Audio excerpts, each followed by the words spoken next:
Coming? आइए आइए। Good evening sir. Good evening. Good evening, बैठिए। Thank you sir. Swati, yes sir. आपका नाम बहुत अच्छा है। Thank you sir. स्वाति नाम का अर्थ क्या है? सर ये एक नक्षत्र है। नक्षत्र है। जी कौन सा नक्षत्र है? सर, तारों का एक समूह होता है, ग्रुप ऑफ स्टार्स, उसको अच्छा। नक्षत्र कहते हैं।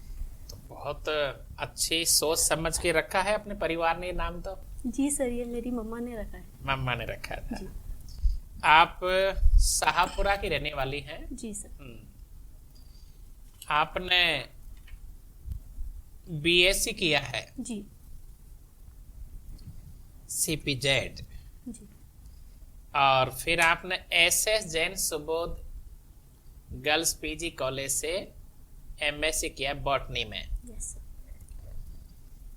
बीएससी किया, फिर एमएससी किया बॉटनी में। जी 2020 में बिल्कुल आप तो अभी कर ही रही हैं। प्रशासन में जाने का कब सोचा था आपने? सर, ड्यूरिंग माय ग्रेजुएशन जब मैं सेकेंड ईयर में थी, तो सर उस वक्त 2015 में यूपीएससी के रिजल्ट्स डिक्लेयर हुए थे। अच्छा। और उस वक्त सर टीना डाबी जी ने टॉप किया था। हाँ हाँ। तो उस वक्त मैंने डिसाइड किया कि मुझे भी सिविल सर्विसेज में जाना है। तो आपको प्रशासन की ओर मोड़ने वाली टीना डाबी है, जी उन्हें आप आदर्श मानती हो? जी सर, सिविल सर्विसेज में आने के लिए वो मेरी इंस्पिरेशन है। वो सिविल सर्विस में आपकी आदर्श है, तो सिविल सर्विस के अलावा आप और कहीं किन्हीं दो महिलाओं के नाम बताइए जो जिन्हें आप आदर्श मानती हैं। सर, मेरी निजी जिंदगी में सबसे पहली और सबसे बड़ी जो मेरी आदर्श है वो है डॉक्टर अरुणिमा सिन्हा। अच्छा। ये इंडिया की पहली दिव्यांग जो माउंटेनियर हैं, जिन्होंने माउंट एवरेस्ट के साथ साथ जो 7 कॉन्टिनेंट्स हैं उनकी सभी की जो चढ़ाई है वो कंप्लीट की है। इनके अलावा एक और?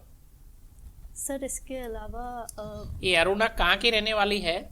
सर ये वैसे तो मध्य प्रदेश की हैं बेसिकली। और ये दिव्यांग हैं जी किस, कौन से, हाथ से या पैर से? सर पैर से।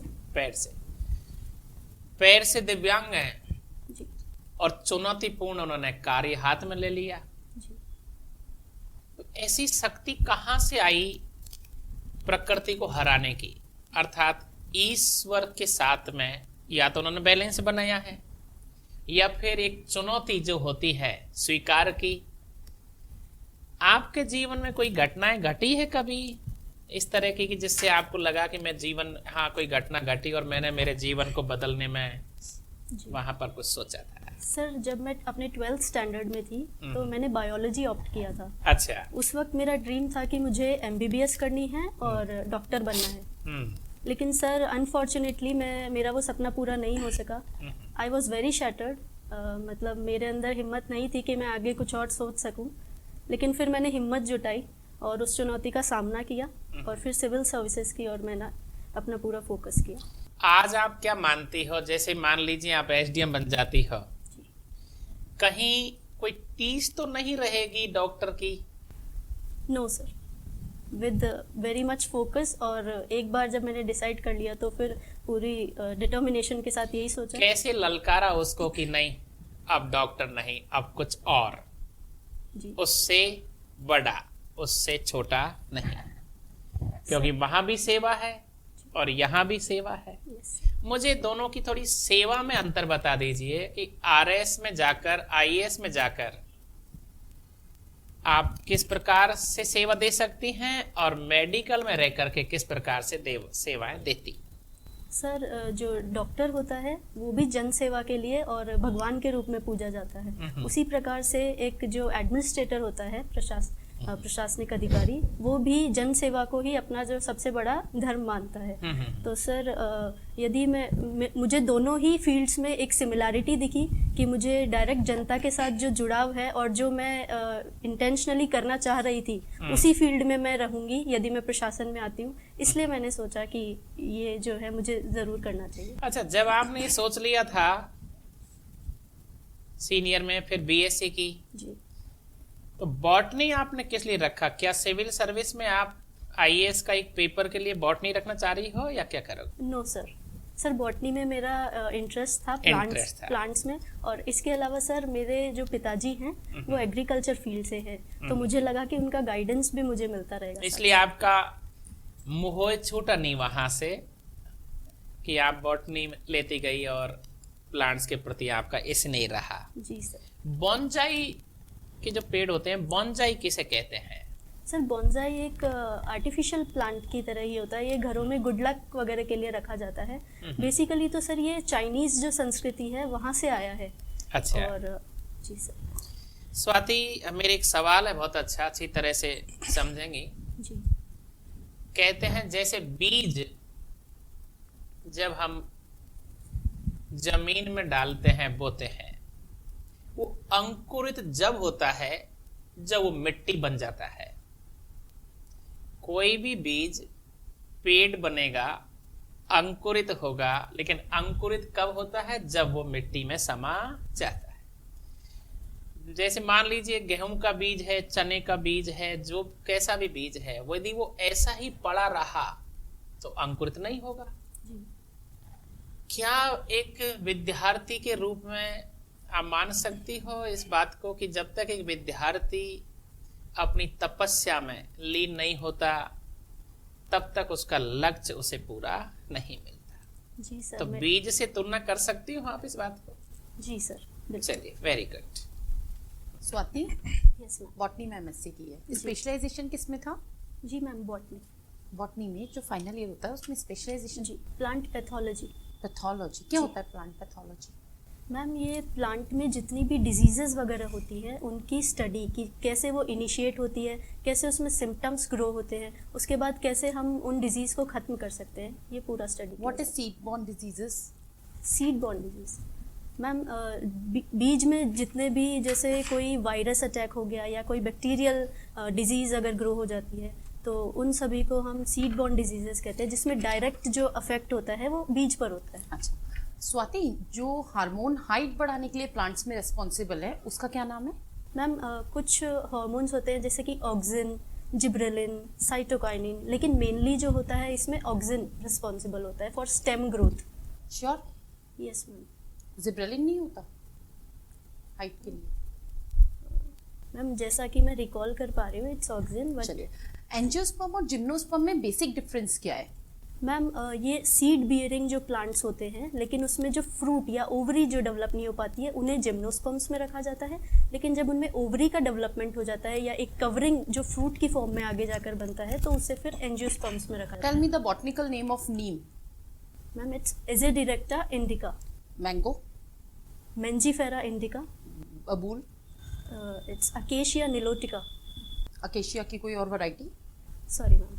अच्छा, एक बात बताइए, बहुत सारी कंट्रीज में सेक्स एजुकेशन को एजुकेशन में जगह दी गई है, जी। इंडिया में क्यों नहीं दी जा रही? जी मैम, मैं इस बात से सहमत नहीं हूँ। मुझे लगता है कि अब धीरे धीरे ऐसे प्रयास किए जा रहे हैं कि स्कूल लेवल पे भी और ये हायर एजुकेशन में भी जो है सेक्स एजुकेशन के बारे में बच्चों को इसके बारे में पढ़ाया जा रहा है और उन्हें सिखाया जा रहा है। कितना सही है? मतलब हमें देनी चाहिए इतनी कम एज में बच्चे को सेक्स की एजुकेशन देनी चाहिए या नहीं देनी चाहिए? बिकॉज ऑलरेडी बहुत सारी चीज़ें अवेलेबल हैं जो बच्चे खुद गूगल से सीख रहे हैं, जिससे उनका जो बचपन है वो खत्म हो रहा है समय से पहले। तो सेक्स एजुकेशन भी ऐसे में अगर हम देने लग जाएंगे तो बच्चा तो बिल्कुल हर चीज से एक्सपोज है। तो ये कितने % सही है सेक्स एजुकेशन को देना और नहीं देना? आपका क्या कहना है इसमें? मैम मेरी राय में तो ये बिल्कुल ठीक है और इसके कुछ रीजंस हैं। वो ये कि मैम जैसे आज के टाइम पे जो सबसे बड़ी चुनौती हमारे सामने है वो है महिला सुरक्षा की। तो इसके लिए जो छोटी बच्चियां हैं, हम देख रहे हैं कि सबसे ज़्यादा जो अपराध हैं वो भी उन्हीं के साथ हो रहे हैं। तो उन्हें गुड टच, बैड टच, ऐसी जो चीज़ें हैं उनके बारे में बताना ज़रूरी है, ताकि वो अभी से अपने बारे में, यदि उनके साथ ऐसा कोई गलत व्यवहार होता है तो उसके बारे में आवाज़ उठा सकें, अपनी फैमिली को, अपने पेरेंट्स को बता सकें। अगर आप SDM बनती हैं तो आप आपके एरिया में यौन अपराध जो हो रहे हैं उनको रोकने के लिए क्या 2 कदम उठाएंगी? जी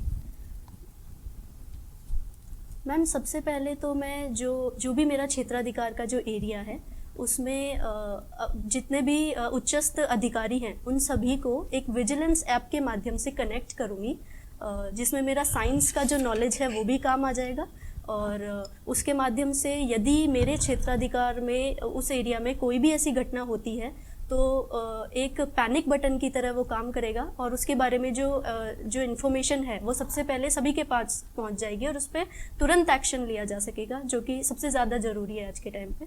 और इसके अलावा दूसरा काम मैम, महिलाओं में आत्मविश्वास की बहुत ज़्यादा कमी है जैसा मैं देखती हूँ, तो वो डेवलप करने की मैं पूरी कोशिश करूँगी। ऐसे कुछ कैंप्स या फिर स्कूलों में जाके रेगुलर विजिट्स करना, इसके माध्यम से जो है उनमें आत्मविश्वास पैदा करने की मैं कोशिश बहुत करूँगी। बढ़िया, very good friend. Nobel prize के बारे में जानती हैं आप? जी सर। कितने फील्ड में दिया जाता है? सर जैसा कि मैं रिकॉल कर पा रही हूँ, ये मेडिसिन, केमिस्ट्री, फिज़िक्स, इकोनॉमिक्स और इंग्लिश लिटरेचर में दिया जाता है। अच्छा, अभी आपने न्यूज़पेपर देखा होगा, जी ठीक है? कहाँ पे नक्सली हमला हुआ है, हमारे किस स्टेट में? सर छत्तीसगढ़ में। छत्तीसगढ़ में हुआ है।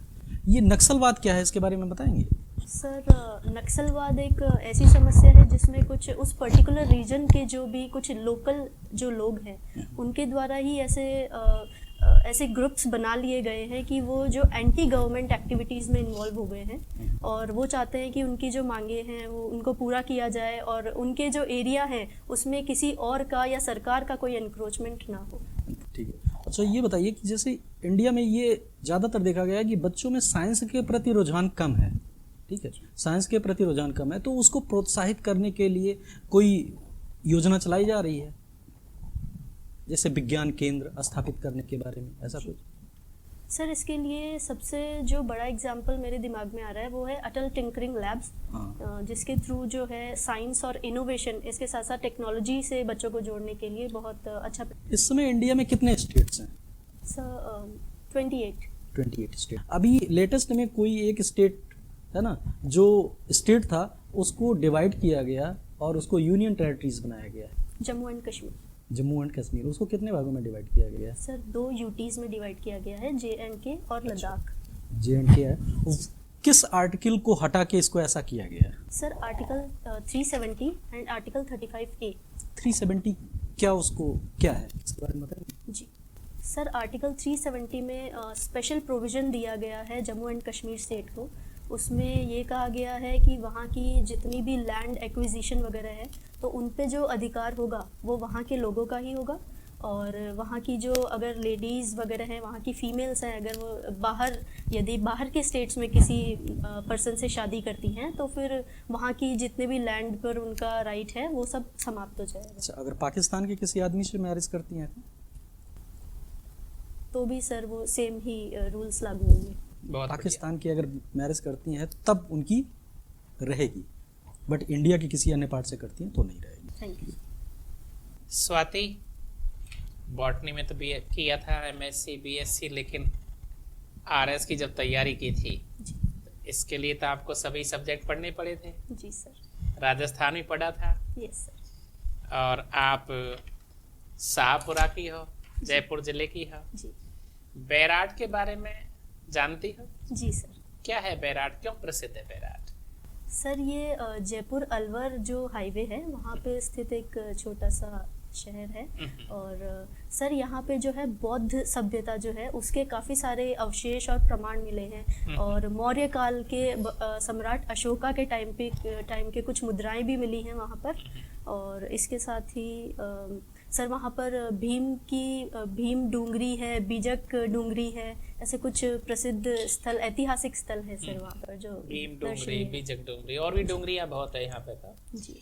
तो यहाँ जो ये आप बैराट वाला जो एरिया है, जी, अलवर वाला जो एरिया है, ये कभी महाभारत काल में किस नाम से जाना जाता था? सर ये मत्स्य संघ। जी। महाभारत के समय यहाँ का कोई शासक रहा है? महाभारत काल में एक स्टेट था ये बैराट के आसपास वाला? सर जी, विराटनगर था सर। विराटनगर। जी। यहाँ पांडवों का कोई संबंध है क्या इससे?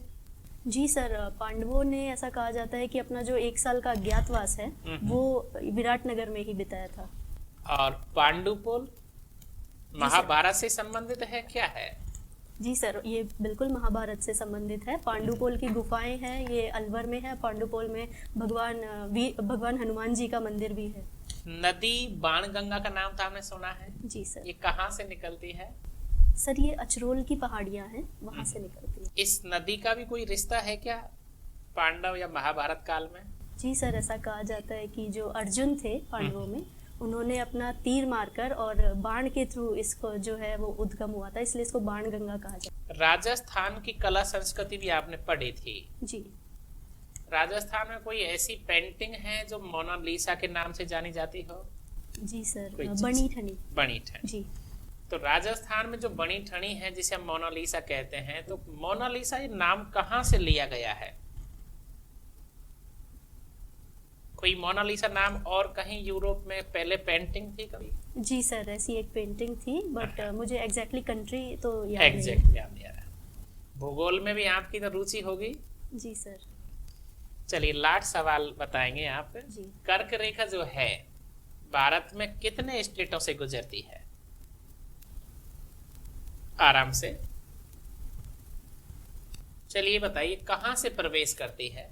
सर ये गुजरात से। गुजरात से। अंत में अरुणाचल प्रदेश। अच्छा। आपकी हॉबी डांस है, जी किस प्रकार का डांस करती है? सर मुझे बॉलीवुड फ्री स्टाइल डांसिंग पसंद है। Free style. जी कब कब करती हो ये? सर मैंने इंट्रा कॉलेज और इंटर कॉलेज भी अपने कॉलेज को जो है इसमें रिप्रेजेंट किया है। किया हुआ है। जी हॉबी का मतलब है कि जब भी आपका समय मिलता है तब करती हो, तो कभी अपने कमरे पे भी कर लेती हो? जी सर। जब मन कर रहा है तभी कर लेती हो। कौन से गाने चलाती हो आप? सर बॉलीवुड सॉन्ग्स जो है मेनली। विशेषकर कोई आपका बहुत प्रिय गाना, जैसे आप कहीं कॉलेज में करती हो, कंपटीशन जाती हो, तो स्पेशल आपका तो गाना होगा एक दो। जी सर। कौन से गाने पे कहो? सर मुझे माधुरी दीक्षित जी का डांस काफ़ी पसंद है, तो मुझे उनका आजा नचले सॉन्ग काफ़ी। ये कौन सी फिल्म में है? सर मूवी का नाम भी था आजा नचले। आजा नचले। जी ये किसने बनाई थी? डायरेक्टर कौन थे इसके? Sorry sir. अच्छा चलिए, thank you very much. Okay.